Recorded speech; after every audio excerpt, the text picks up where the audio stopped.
It's just another Meta Monday. Oh, it's a data is fun day. Standard's gonna run day. It's just another Meta Monday. How we doing, folks? Good morning. Good morning. Good morning.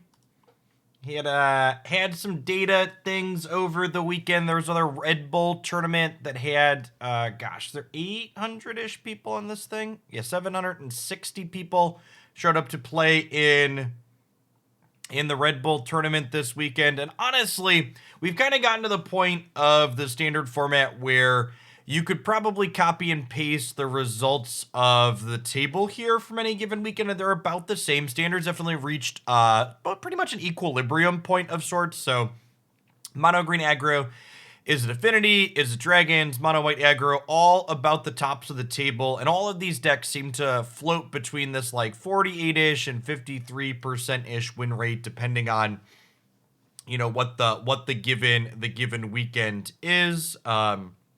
Notable overall that if we group the Epiphany decks together, they also tend to be staying kind of consistent. So is it Epiphany plus is it Dragons is 28%. Grixis puts it about 30. So blue Epiphany decks with red as a base have been floating about 30% of the large tournament formats. Now, that being said, there are some kind of sweet individual callouts from this tournament this week. There are things that are worth looking at. I think we're going to play some of these decks today on stream. So there was a Sultai mid-range deck that finished 10, 1, and 1 in this tournament. It's kind of a neat combination of things. It's got trackers and some adversaries. It's got some Hunt Masters here, a card that was impressive week 1 for me, but then really hasn't shown up anywhere. It's got Chariots and Binding of the Old Gods. It's leveraging Emergent Sequence as its Ram spell of choice, which is neat. And then obviously it has some blue mana, so it can splash counter spells because that's what you need to be doing in this format.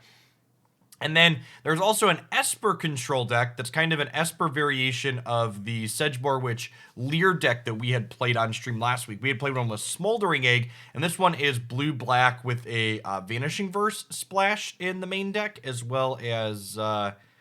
is it just Vanishing Verse, actually? It might actually just be... It's blue-black splash Vanishing Verse, which I actually think is a pretty reasonable splash. Getting a flexible answer different problem cards is nice.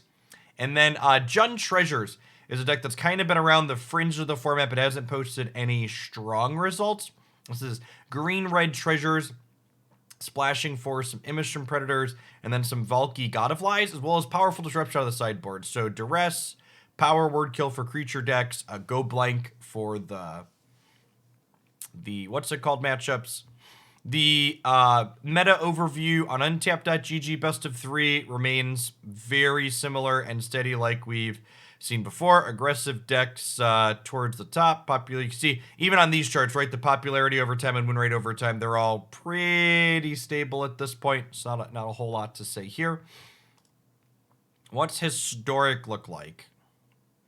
Historic is also looking relatively stable and along the same. Is it Phoenix at the top of the pack in terms of popularity, but actually not at the top of the pack in terms of win rate? Thalia decks continuing to do well in a post memory lapse world, but notably they are the Selesnya Company deck as opposed to the mono white variation that we had seen before. Jund Food. I think one thing we've talked about before, but I think is always worth repeating, is the Jund Food deck, I think, is probably one of the best decks in the format, but its play rate on the ladder often tends to be much lower than we see in tournaments because of the tedium of actually executing the cat combos. So, kind of a short one this week. Not a whole lot is changing or new stuff to poke at. Any thoughts on things that I missed or didn't cover in there? Here's best of 1 stats for people that care about that. We can see Mono Green Elves at the top of that format still, just because you don't get to sideboard there.